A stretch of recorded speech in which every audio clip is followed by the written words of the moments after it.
Hello, I am Reverend Irene Smith, and I'd like to welcome you to Generationally Speaking.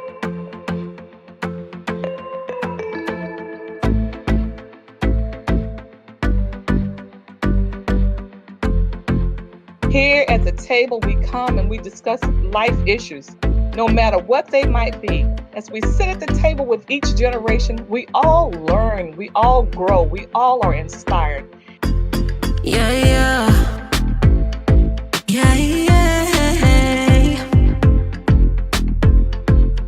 Generationally Speaking. Hello, I am Reverend Irene Smith, and again, I want to welcome you to Generationally Speaking. It is here at the table that we hear all the voices and that we learn that from each generation that each one of us can learn something because we are open and receptive. Well, I am excited today to have my guest. I personally invited these young women to come and share Black women's success. We talk a lot about Black women mental health, which is important, but it's also important that we share with the next generation what success looks like at all levels for Black women. And we know that as Black women, we are the first to make strides. We're the first to graduate with high-level degrees. We're the first at many jobs and institutions. We're the first, and being the first, we know the burden that we bear sometimes, but we're excited today. And what I want to first say is that success is such a subjective concept. It's generally defined as achieving a desired goal or outcome. So, we can measure success in different ways, and yet it's still success. Perhaps you achieved a goal, and that goal may have been you're the first person in your family to have graduated from high school. You're the first person in your family to have attended and graduated from college. Perhaps there's a favorable outcome that you were striving a task or an endeavor that you were able to successfully complete. You said, I set this goal and I did it. That is success. And so today, these young women are going to talk about their personal fulfillments as well as their goals that they've achieved in the business world and in all their other endeavors. Well, the first thing I want to do, and I always like to do for my audience, is to introduce my guests. And so I'm going to ask each one of you to introduce yourself and just tell us the field that you're in or the business that you have established or whatever it is that you would want to share with us. I always say, share with us a little bit of those formative years. What shaped you? What was it that made you, that gave you that passion, that ignited you? So I'm going to start first with Beverly Randolph. Beverly, introduce yourself to our audience. Good afternoon. My name is Beverly Randolph. I am an up-and-coming, self-taught abstract artist. I am a mother of one, a grandmother of two, and I am retired. I've come upon this passion of abstract art by just thinking about an uncle that I had who was the first artist in our family. And he used to paint, and I'd say, no, I don't want to do that. But later in years, I found out that I do like to do that. So I think of him often as I start on this journey of painting, and that's what has inspired me all these years. So are you wearing your art? I am not today wearing my art, but do have some here to show if y'all need to. All right. I am Melanie Martin, and I am a new greeting card owner. I own a greeting card business for women, and I also work in marketing. And honestly, my path was shaped by my love for women, women's words, and women's wisdom. I've always loved knowing how individual women were living their lives, and it's inspired me to really put that into my greeting card business. Hi, my name is Trina Horn, and I am in accounting. And I've done that for over 20 plus odd years. And I got into this field just because the opportunity presented itself. I was allowed the opportunity to be given the teachings of the skill set that I didn't even know that I would have interest in or do well, and I excelled. That's where I am, and I just like that when I took the course that there was hands-on. It wasn't just book knowledge. Like I actually was taught what it would be like in the office setting. So Hi, I'm Charlene Pemberton. I'd like to say first I'm a native of Washington because that's very rare in this area. And also I'm a former IT professional, have about 42 years of experience, and I had the pleasure of retiring December 2024. Yay, praise God. Yeah. So I think the thing that most inspired me, as I said, I'm an IT professional. I was encouraged by my math teacher in high school to pursue engineering as opposed to accounting, and that began that journey. So I'm grateful to be here and honored to be among these women. Hello, I am Dr. Alethea Simmons, and thank you for the invitation to join these awesome women on this panel.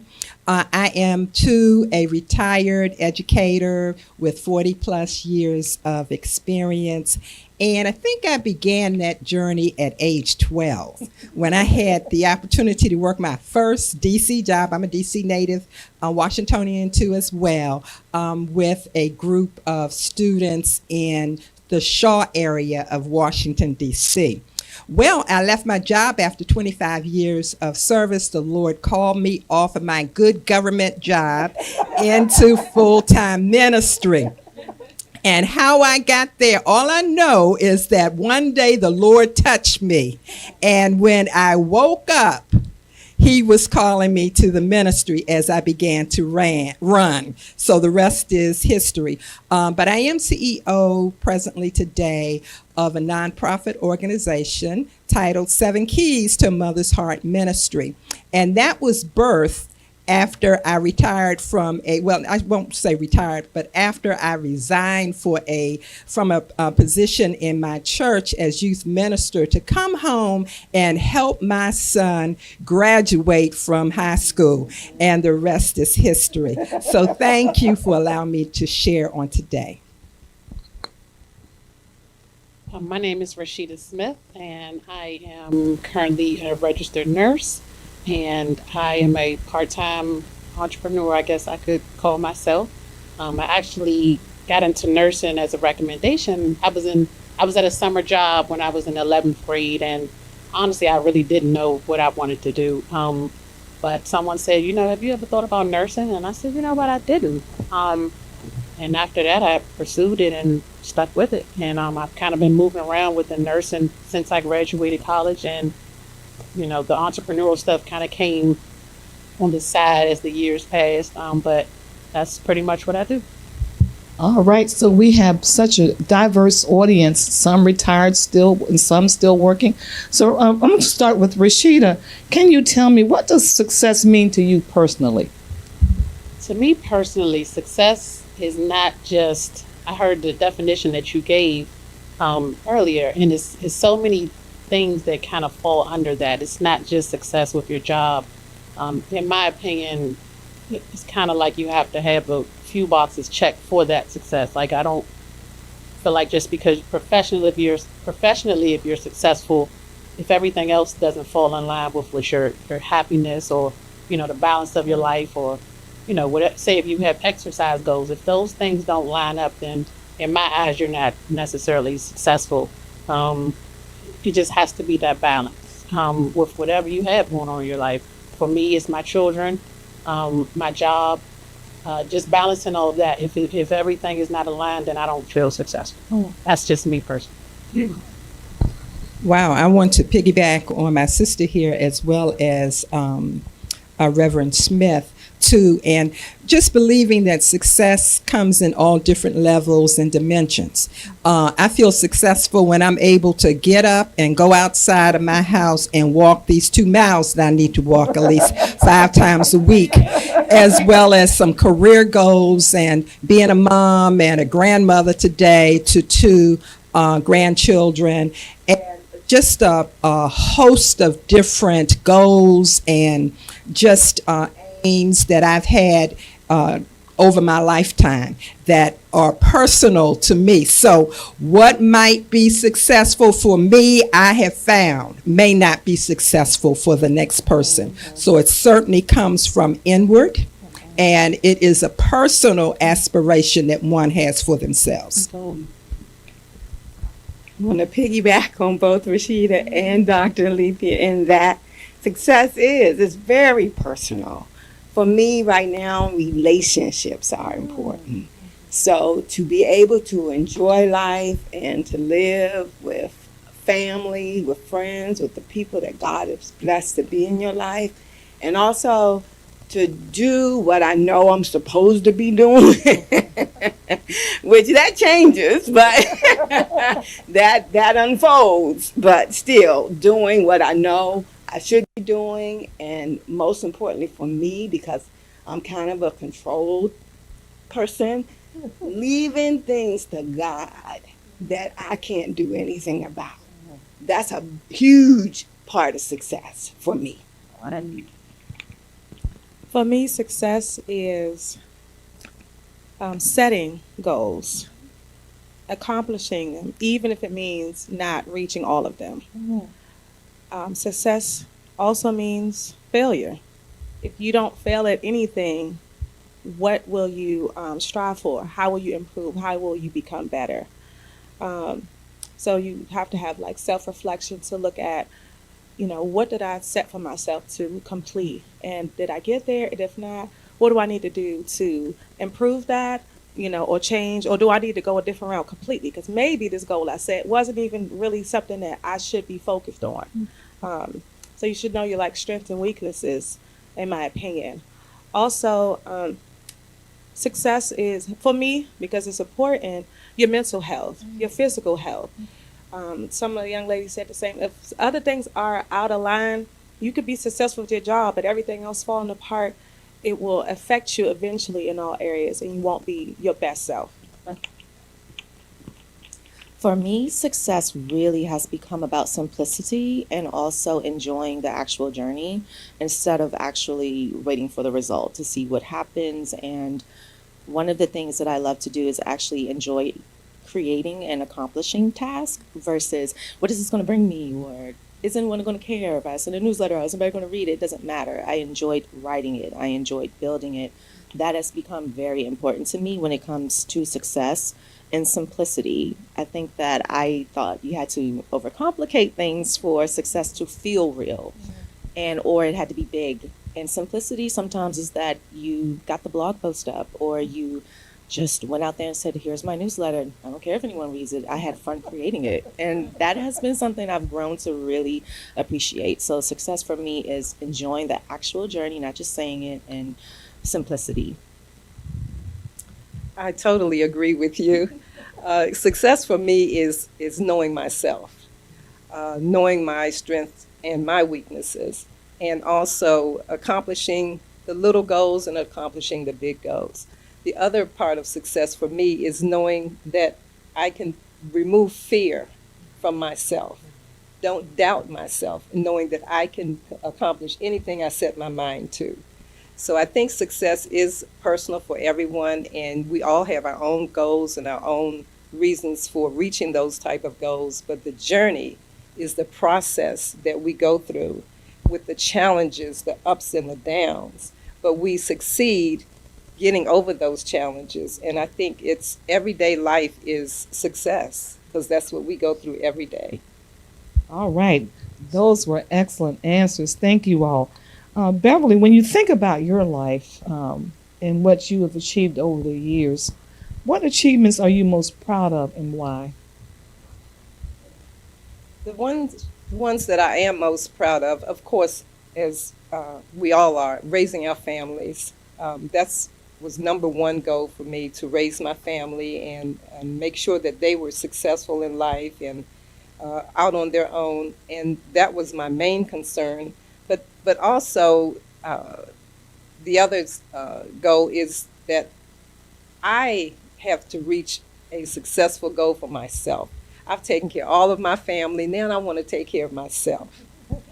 Sometimes we put everyone else first before we take care of ourselves. And so I think that that success is on me now, and I want to achieve what I have planned for myself. And as I go through my journey, I am enjoying myself. Sorry, for me, the goal I'm most proud of would be moving to New York City when I was 23 for an internship and having no idea what was going to happen. And my parents were like, "What are you doing?" But I was like, "I have to do this or else I'm going to regret it." And it spawned into this, I guess I've been there since 2010, almost 15-year career there, where I went for an internship and I was like not getting paid and not having any money. I was like working at Zara, and like now I'm still there in Brooklyn and thriving in a way that me personally as a Black woman, I didn't really see a lot on television, even the shows. It wasn't a woman of color, like going to the big city and accomplishing anything. So for me, doing that felt just insane, coming from Largo, Maryland. So I'm really proud of going to New York, taking a risk and saying, let's figure it out with the help of my parents. For myself, one of the things I'm most proud of is becoming a mentor with, and what I've done more recently is I was a mentor for a few years with Big Brothers Big Sisters organization, and I enjoy that because I enjoy, imparting into young women. I enjoy, spending time with them and, just being able to have the conversations and letting them know that, you can relate, and that, if you take the time to listen and receive what the person, has to offer, you never know how far you may go or what outcome may come as a result of you just being receptive. And I've been able to, share some things with some family members. I recently had custody of my niece after the passing of my sister. So, taking on a 17-year-old who, y'all know how that is for those of you who have children. And I don't yet, but I took on the challenge, and I knew that it was going to be difficult, but, I had to really practice some patience and show a lot of love. And, when God says, this season has ended so someone else can impart, then, I'll back off and, go a different route. But that's for any person. And I understand that sometimes, you may only be with someone to impart in their life for a season. Some people may be a lifetime. And that's one of the things I've come to realize. And it helps me because then I'm not focused on, what is it about me that this person doesn't receive? No, it's your time is up. So, but thank you. If I reflect on probably the most important accomplishment, I think it would be at 56. I enrolled in Wesley Theological Seminary and with the intent of getting a Master's of Art. As I mentioned before, I'm a technical person, so I was used to doing technical writing, which is very different from academic writing. So needless to say, it was a frightening adventure. But God blessed for me to finish starting out going for a Master's of Art after going for 2 years part-time while working. I went on and pursued an MDiv. So God blessed for me to finish my MDiv at the age of 60. Thank God. Amen. I think I'll go educationally too as well.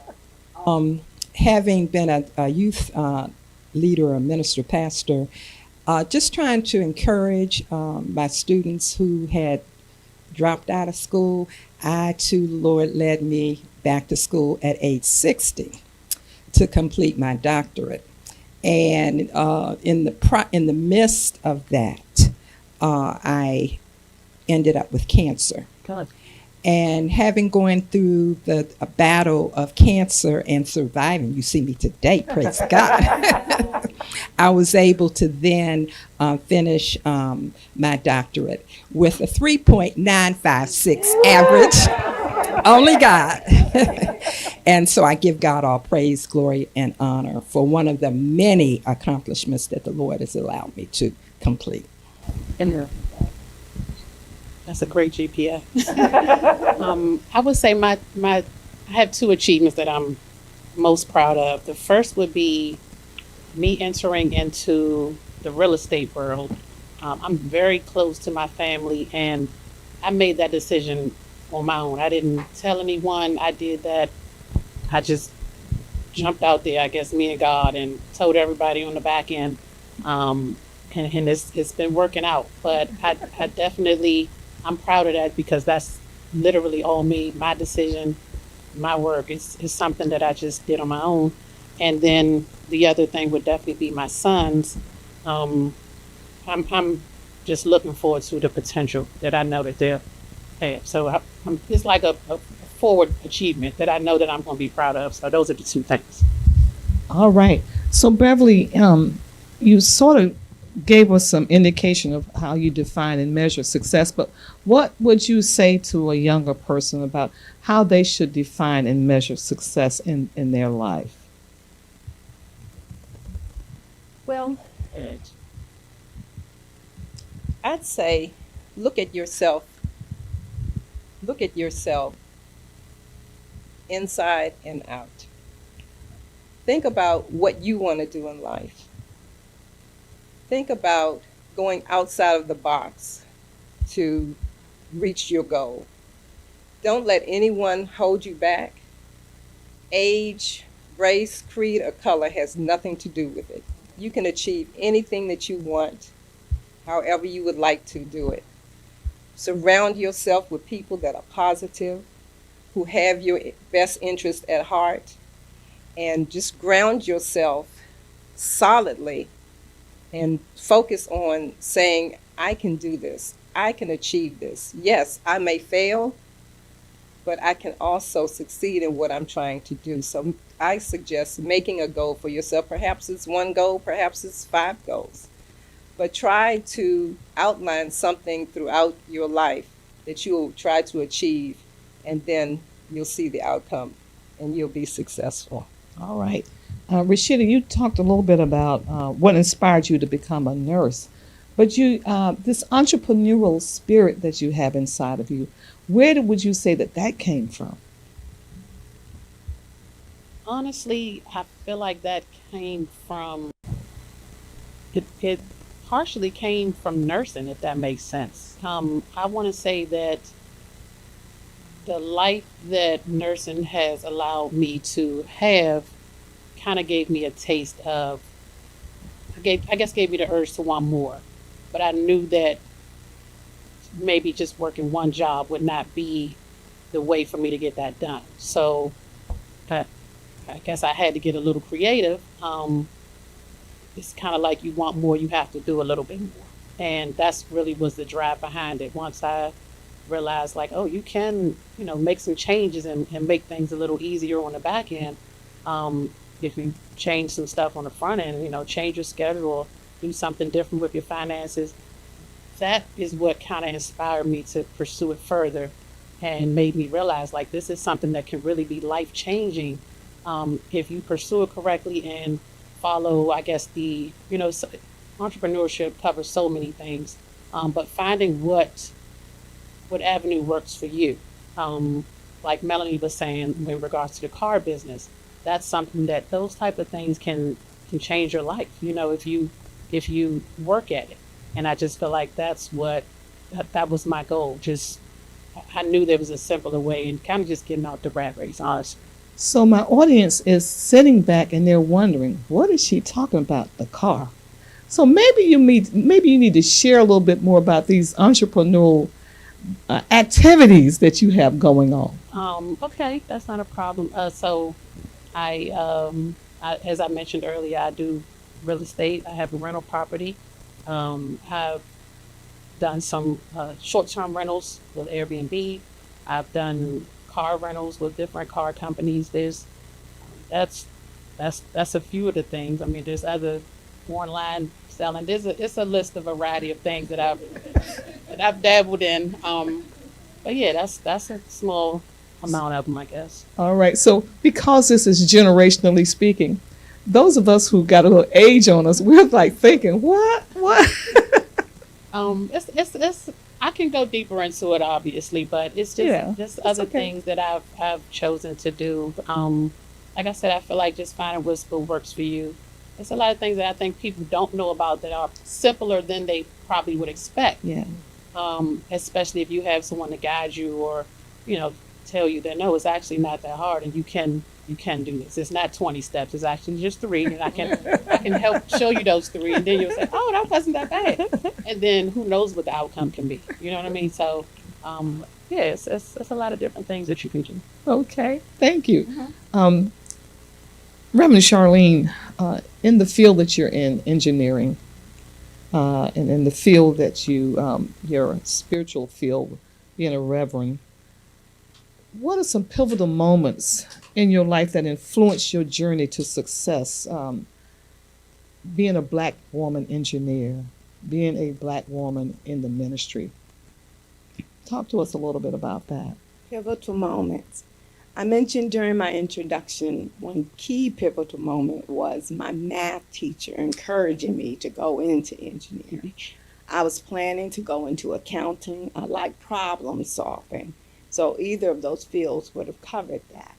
But I was on my way to school to picking my college, and my math teacher, who had taught me, I think, at least 11th and 12th grade, geometry, trigonometry, she asked me, what are you planning to major in? And I was like, oh, accounting. I've taken these classes. I'm good. And she just kind of looked at me real strange. I was like, what's the problem? She said, I really think you should go into something a little more math intensive. And I had been receiving, I'd taken the PSATs, and I had been receiving brochures about engineering. I was just throwing them in the trash because that wasn't my intent. And when she said what she did about me going to something more intense, I said to her, like engineering? And she said, actually, yes. And so that began that journey. I went to a school that had both, Old Dominion University had both a good accounting program and a good engineering program. So I had a backup plan just in case. And that's what actually encouraged me to go into engineering. And she was pivotal in that. I would not have been in it otherwise. All right. Thank you.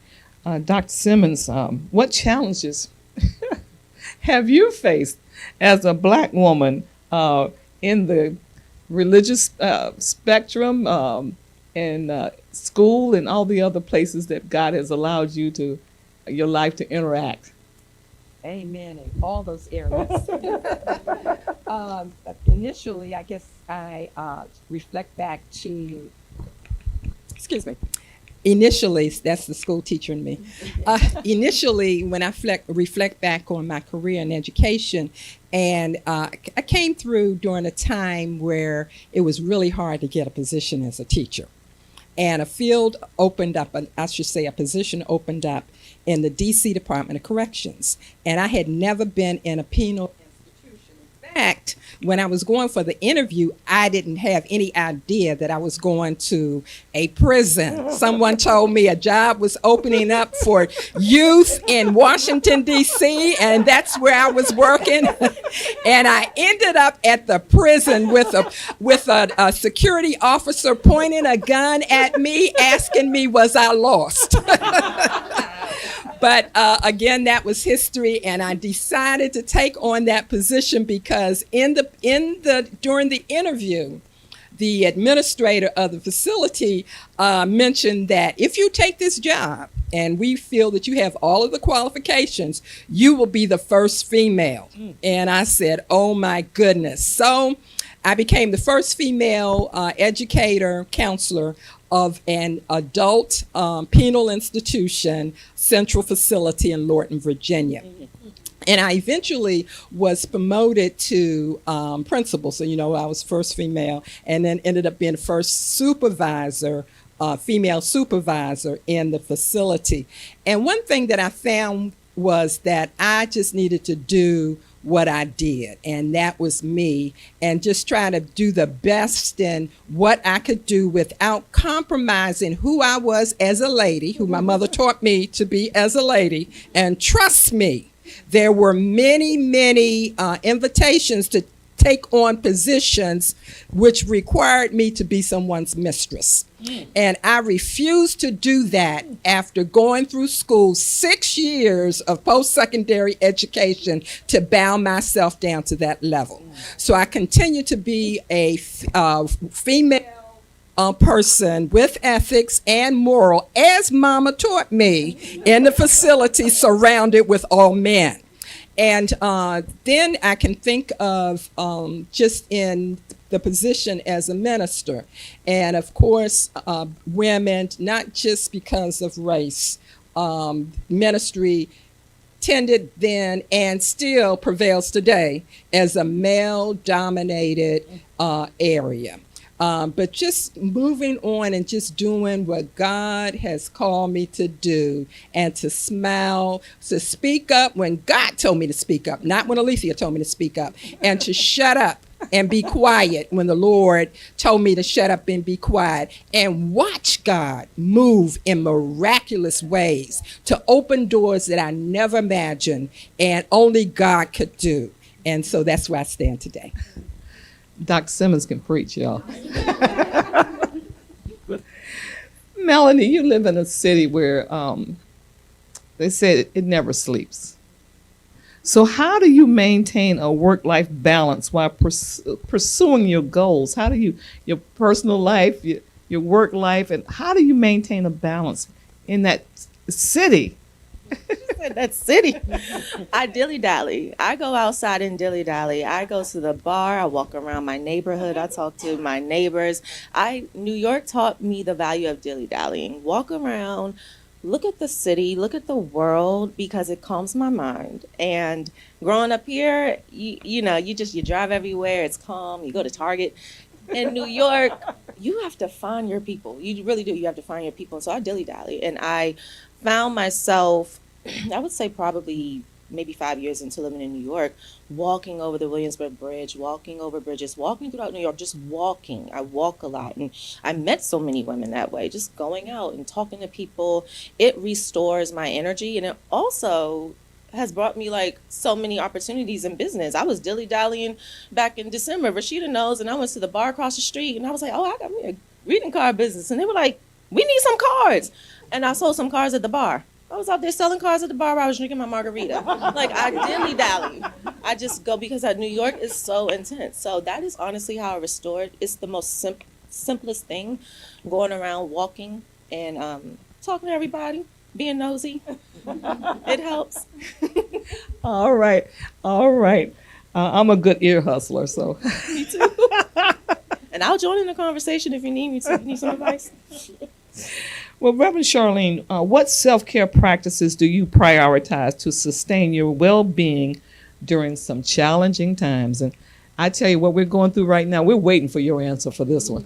Okay, no pressure. My number one self-care item is I try to get a massage monthly. It is important to me. I was gifted a subscription, and I embarked upon that, finding different masseuses, how they, massage, some massage for relaxing, some massage for releasing tension. So mine is mostly for releasing stress and tension, and I make sure that I have an appointment every month for that. All right. Dr. Alethea, you share with us a little bit about systemic barriers that you've encountered and how you navigated through them. For the young person or for another woman who perhaps did not have the teachings that your mother gave you, what would you say to them? And of course, we know some of the barriers or educationally health barriers. Barriers are educationally, health barriers, and the list goes on and on.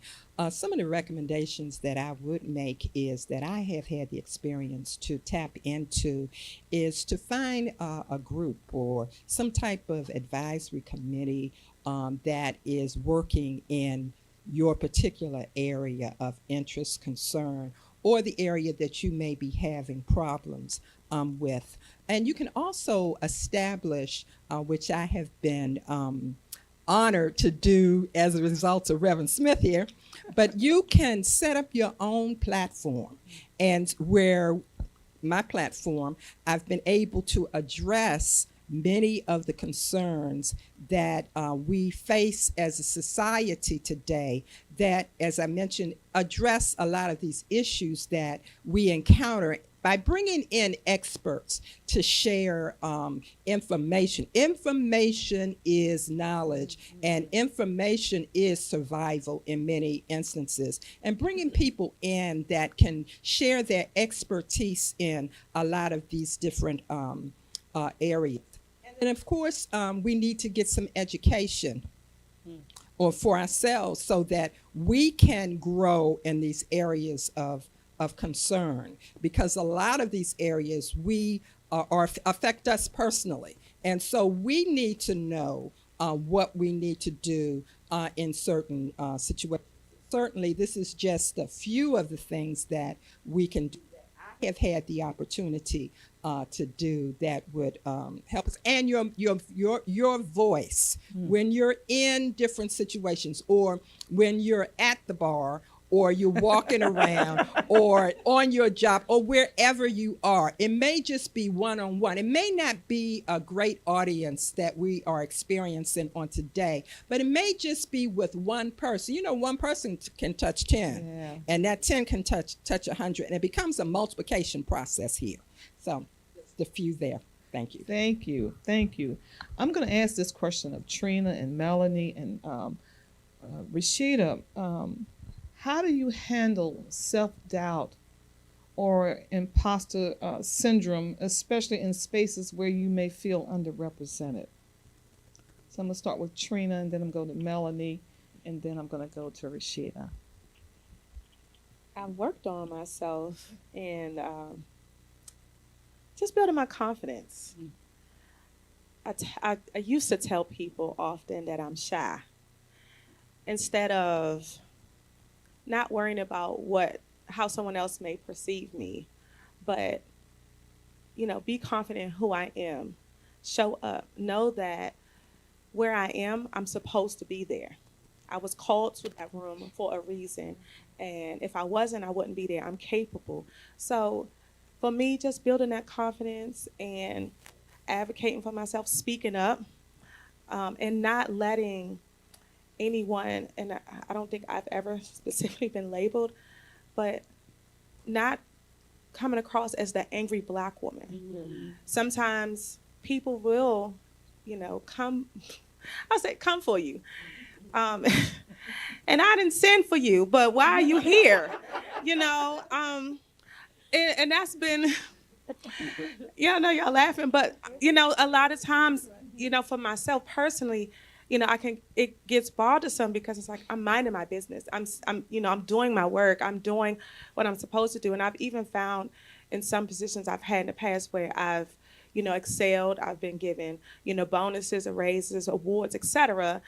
But then at the same time, sometimes you'll have some people who just really want to give you a hard time, like you're not capable of, as if there's something wrong with you because of my skin, So that's what I've, I just remind myself of who I am in God, and that, He has given me everything that I need to be successful in the field that I'm in, and to stand on that. Honestly, for me, the field that I started in, my first internship was at the Today Show in New York. I had an amazing boss, but I did not have the time or opportunity as a Black woman, as usually the only Black woman, the only Black intern, to have imposter syndrome. I'll be honest. I didn't have time for that. So it was either get with it or get out. And it was a culture shock, but it was necessary. I didn't get I guess guided into that world. So I literally had to get over it, if for lack of better words. And working in television, it was fun, it was amazing, it was a lot to learn, but I also learned that as a Black woman, they don't expect you here. And as an intern, they really don't expect you here, because how can you afford to intern for free? This is a rich young white girl's game, if we want to be honest.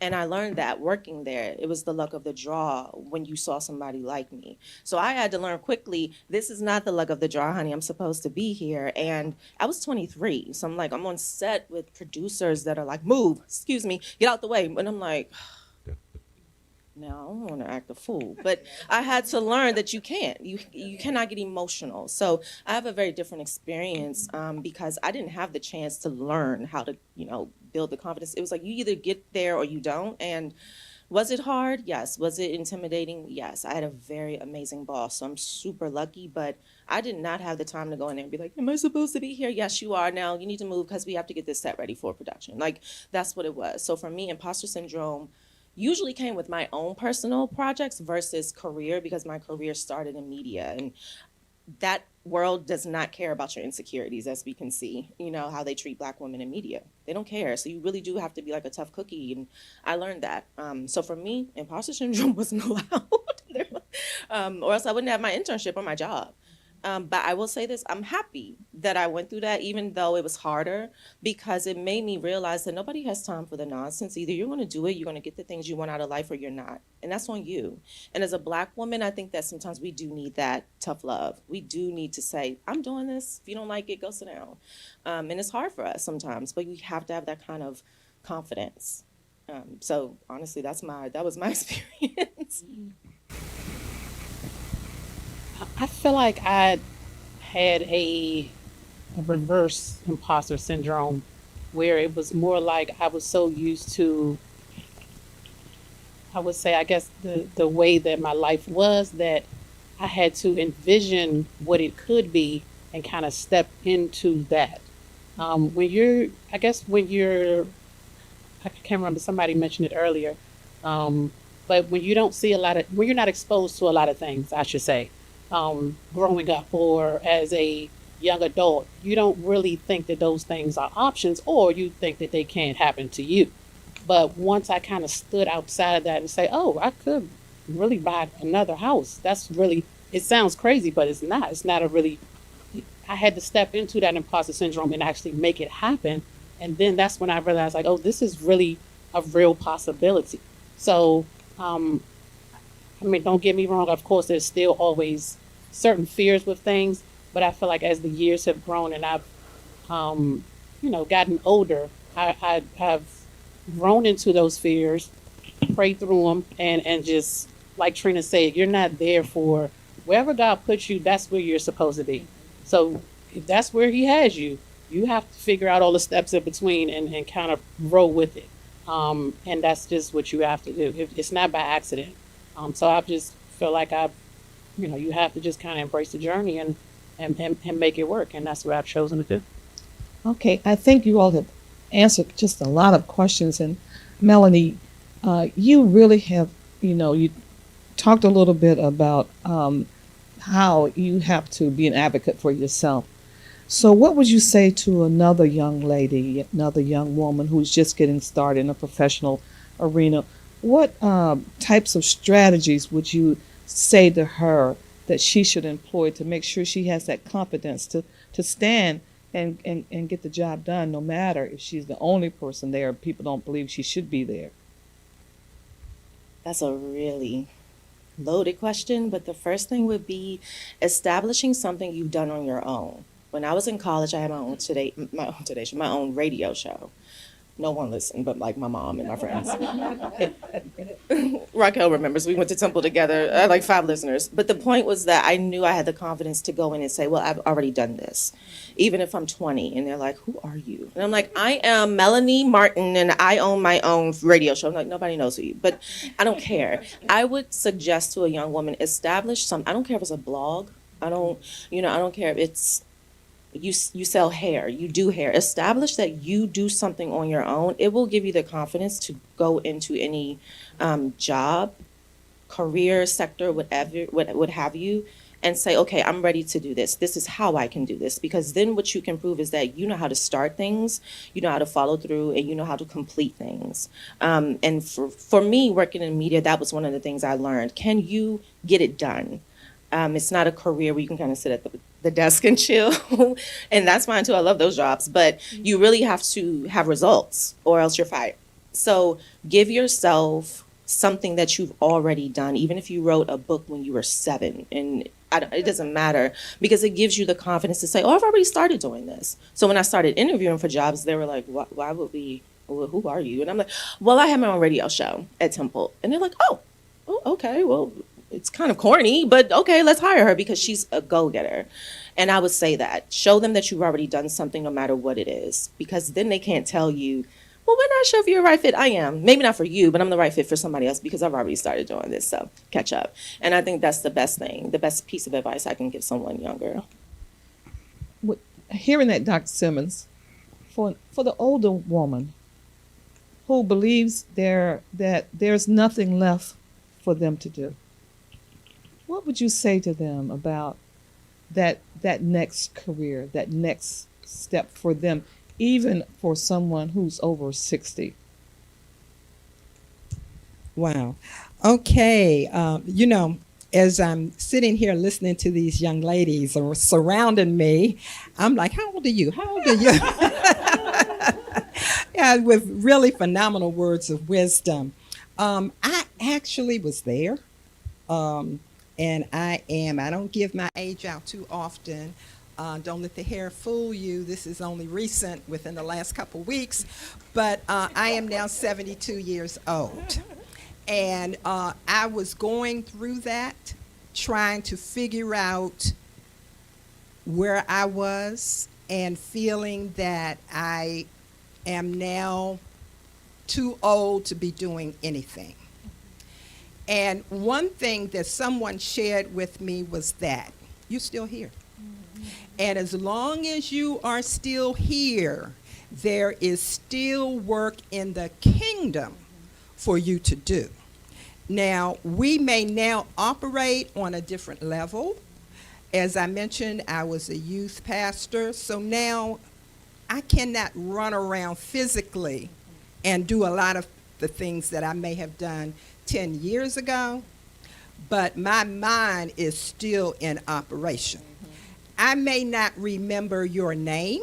I'm understanding that that is now coming with age, but there are still, I find that when I open my mouth, that the wisdom of God eludes from me.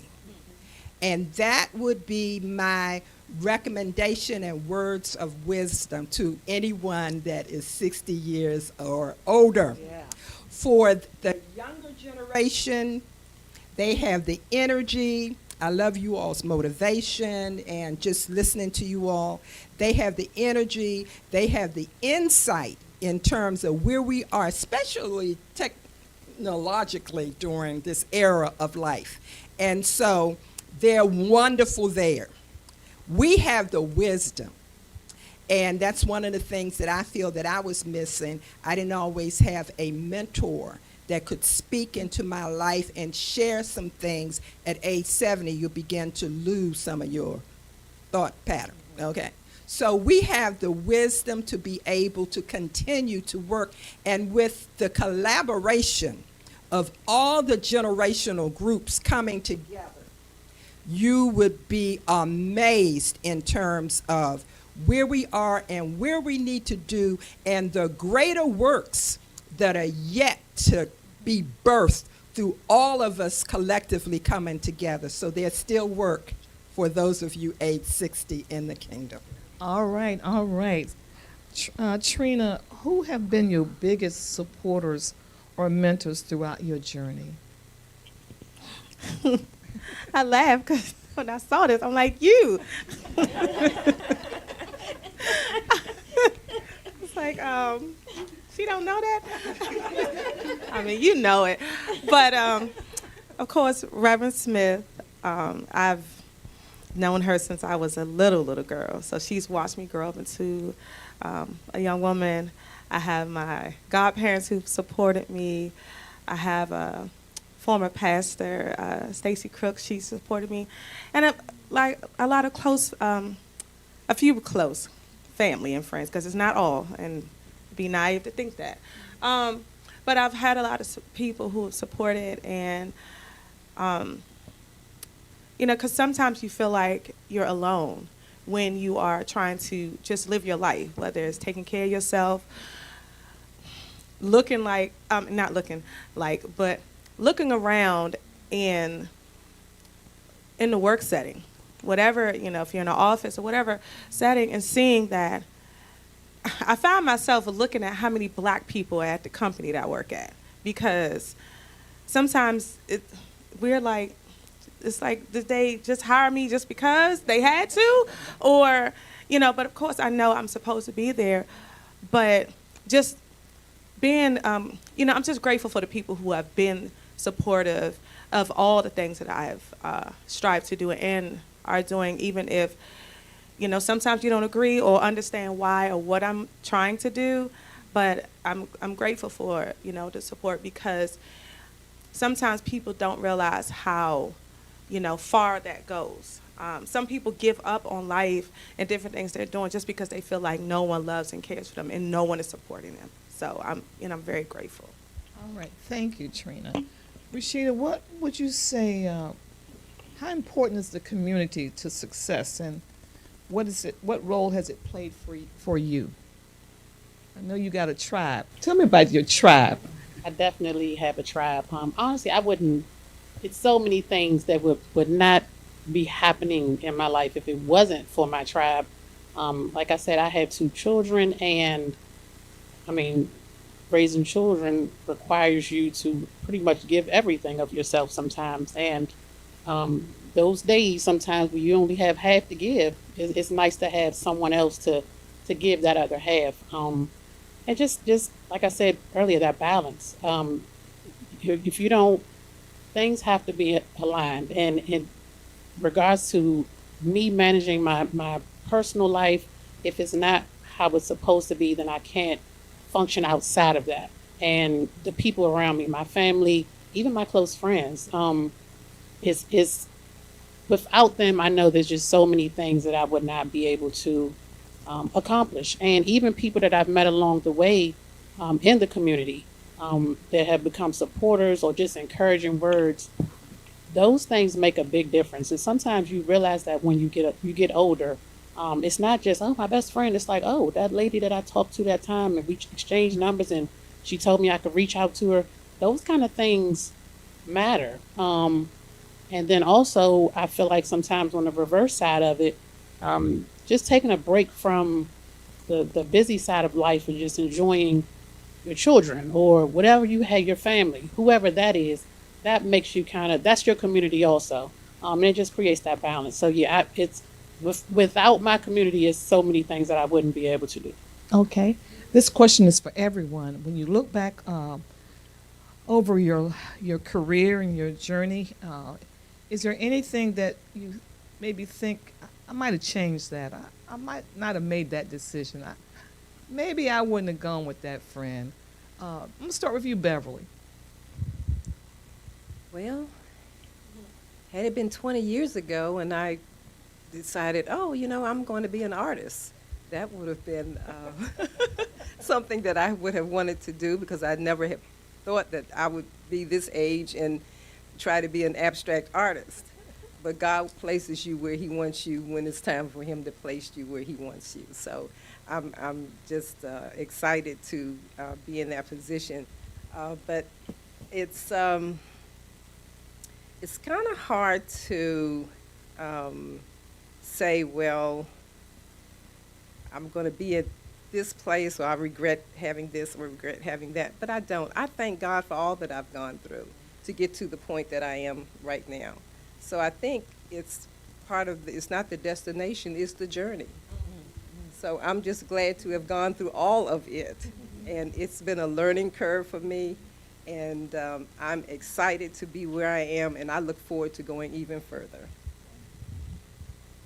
I honestly have no regrets, but I would say I would demand more money confidently.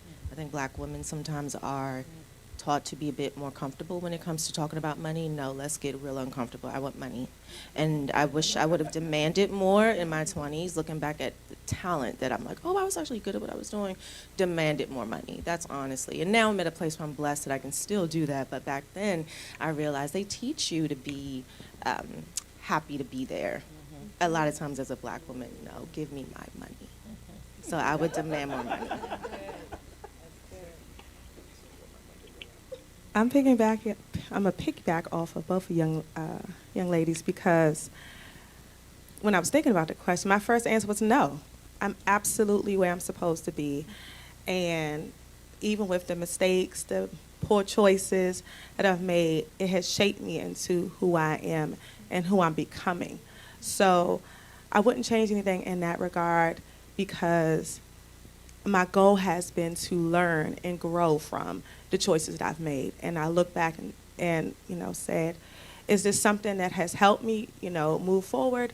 Or is this something that's, what I did it hold me back? Or is it holding me back?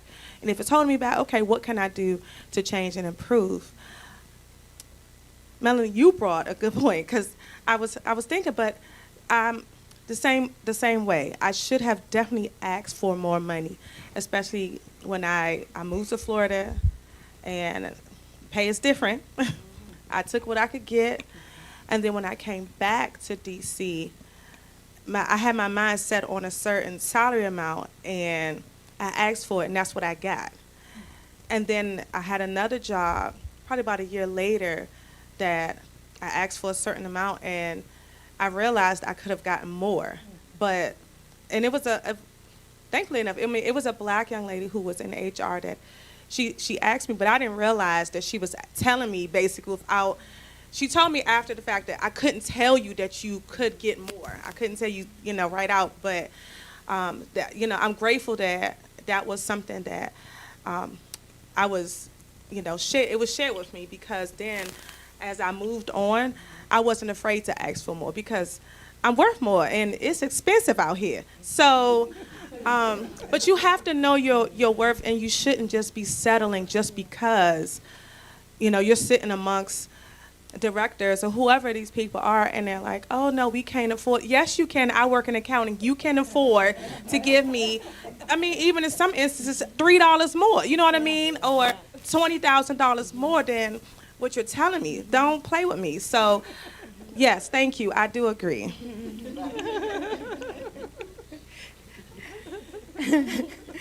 That was good.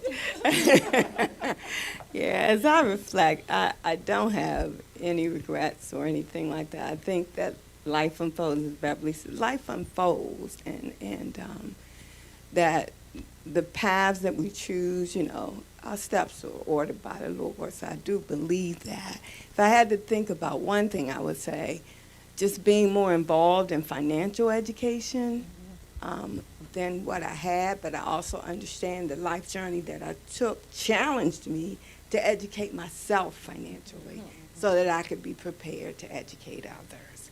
I wanted to go back to a question you had asked earlier. One was, as we're older, I'm learning and I'm excited about continuing to learn. Whatever it is I can learn. I'm revisiting things like sewing that I hadn't, I had kind of dismissed, but I'm recently rejuvenating that. And so I would say to those of us at 60, just keep learning. Keep learning, keep letting life unfold. As Dr. Lethea said, we're still here. So we can pivot, we could do whatever it is you want. Being retired for 3 months, I'm looking forward to everything that I'm going to learn and do in this time. So. All right, this has been good. As I pondered over and actually read the question last night, of course, our immediate response I heard someone say was, no, I wouldn't do anything differently. But then I thought about an experience I had working with some young people and how I kind of stepped in. You may recall I said I had to go home and take care of my son, not take care of him, but get him out of school. But I wonder, if I had, as a youth pastor, should I have, this is the thought that pondered my mind this morning, could I have figured out a way how to do both? Mm-hmm. And I heard my sister say, life is a journey. And of course, the Lord took me to a scripture, which is very popular scripture. I know the plans for your life. So it's all about God and what he has planned. And he says, I'm not going to do anything to harm you, but to prosper you, right? And give you hope. Of course, I'm paraphrasing. Mm-hmm. And, I'm at a point now where I'm beginning more and more and more to appreciate this journey, be it good or bad. And it's all about God. And wherever we are at a given point, we do what we know to do at that point. I think of some things that I would do differently as a mom. No, I did what I thought I was supposed to do at that point. And guess what? That's all right. It may not have worked out, but it's still all right. And as I continue, God has blessed me. I'm in overtime now, so they tell me, that, whatever God, it's all about God and his plan and purpose, and whatever it is that I need to learn on this journey of life, be it money, financially, whatever it is, God is going to see me through. And I've got to be obedient. That's where I am now. Being obedient to whatever it is that I'm supposed to say, speak, go, or what. And if I mess up, I'm learning at my age, God will knock me back where I need to be.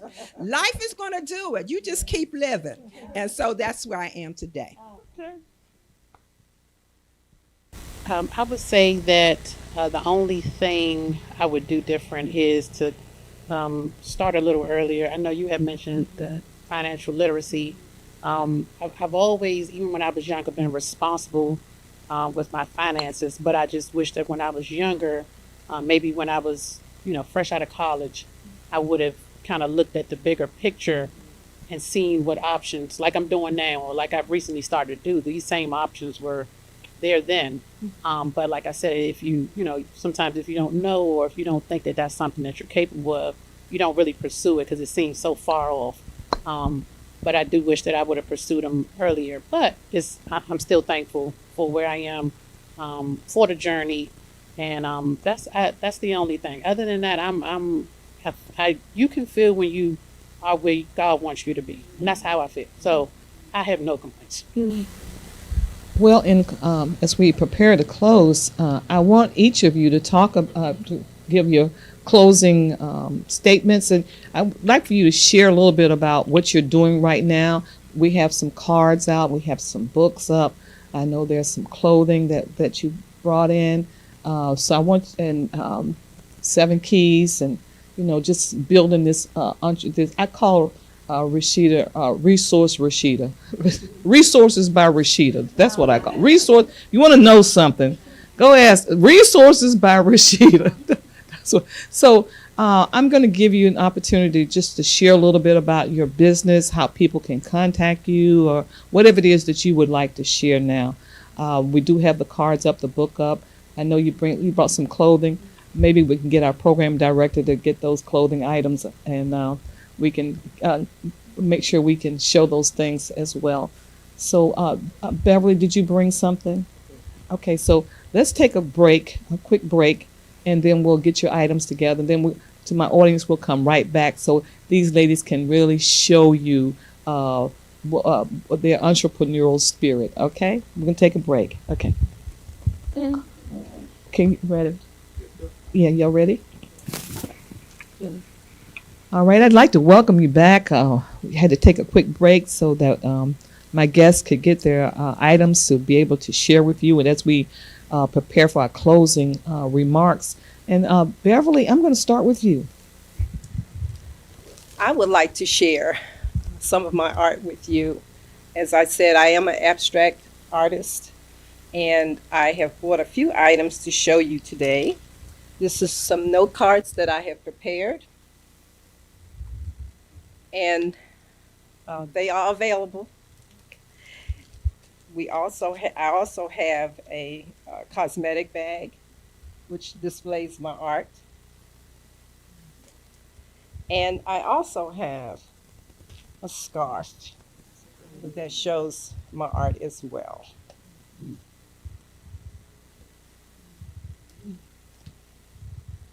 I have just launched a storefront. It's called La Gallerista Beverly Randolph Art, and it's based in Canada. And it has all types of clothing, dresses, pants, aprons, t-shirts, placemats, and it shows all of my art.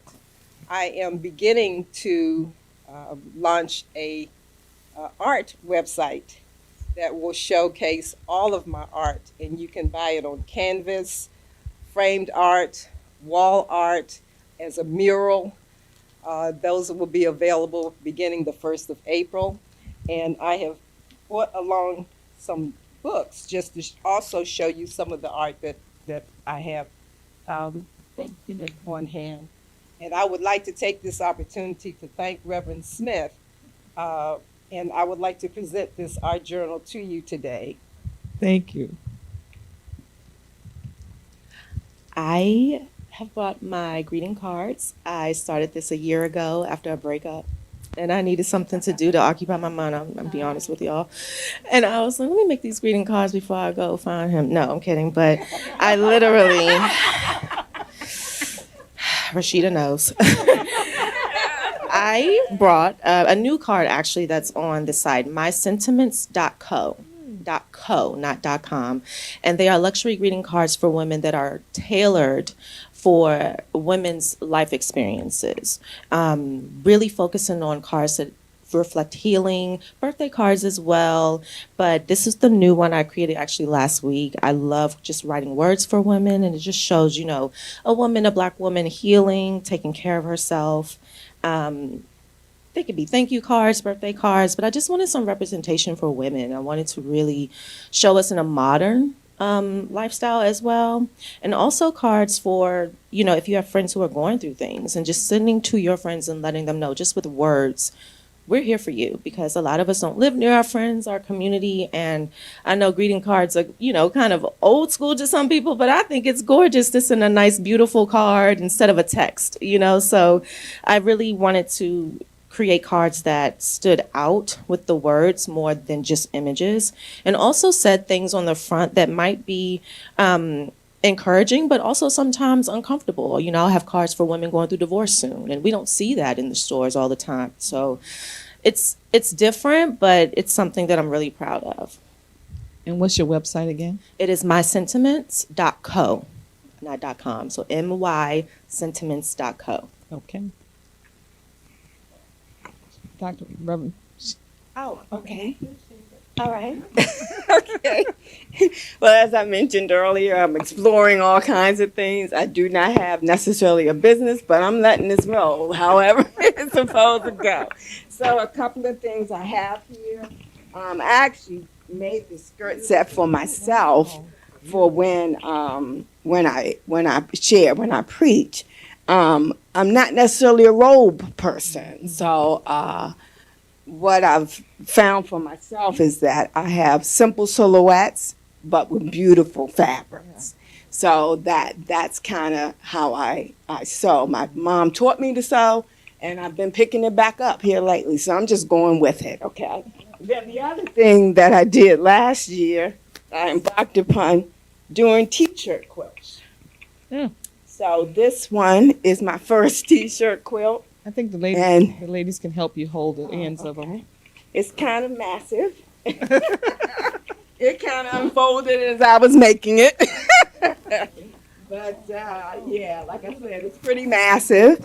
And yeah, it was just something that I tried to do, and it unfolded. And I'm currently working on one for a friend of mine. So, and I also wanted to just turn it over because of the these fabrics I chose for it. And what I know I have is a knack for choosing fabric. So yeah, Beautiful. it's unfolding. No websites, no nothing like that, but whatever God directs is what I'm doing. Beautiful. Okay. Okay. Right. Thank you. Thanks everyone.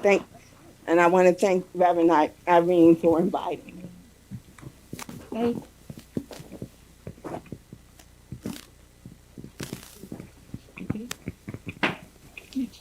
Okay. Hey, yeah, I'm on a mic, so I'm telling you, the gifts and the talent are just insurmountable. Um, I, as when I was working on my doctorate, So, when I was working on my doctorate, the paper actually was titled Rescuing Millennials, and I was in the process of sitting on a panel, and the leader or head of the panelists said that